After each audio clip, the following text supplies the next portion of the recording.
Ma nägin ükskord unes, et ma abiellusin Marko Matverega. Praegu sa oleks suhteliselt üksi ja... Nutaksid.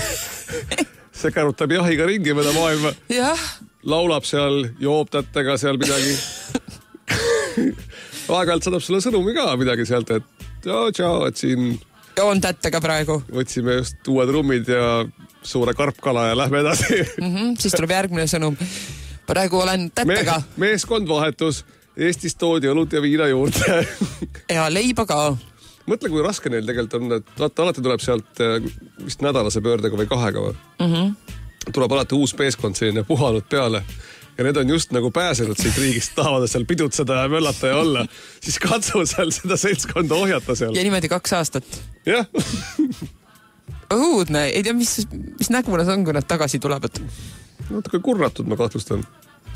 Ma arvan, et nendel on vaja, vaata see kreem on selline hea näohoolduskreem, mida määrid endale peale, vaata üle 30-ndates olevatel naistel juba on kollageeni natukene vähe, et siis pead seda kollageeni kreemi endale panema peale. Et siis ma arvan, et Tätte ja Matvere väga vajavad seda kreemi. Ja nad peavad oma maksa kohal asuvale nahale määrima niisutavat kreemi, siis imendub maksa sisse ja ravib seda. Doktor Anti Liiv läheb neile sadamasse vastu. Alguses enne need üldse maale, vaata see on nagu kosmonaudid maanduvad, eks ju, vaata siis nagu tassitakse minema tähelt kuskile. Aga enne kui see jaht üldse siin Tallinnas randub, viiakse öövarjus sinna Wismari personal peale.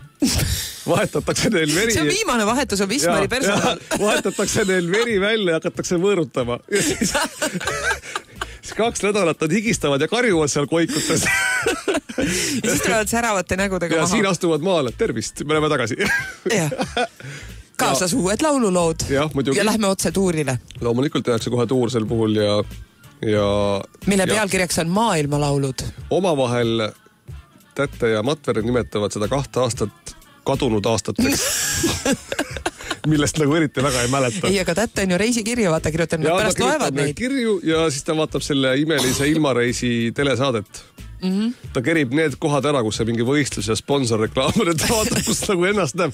Näe, issand, olengi käinud ja Maikal käisin ja oi, seal pahvisime küll kõvasti nagu, et juba sadamast tõmbas täitsa lukku ära, et ei mäleta midagi.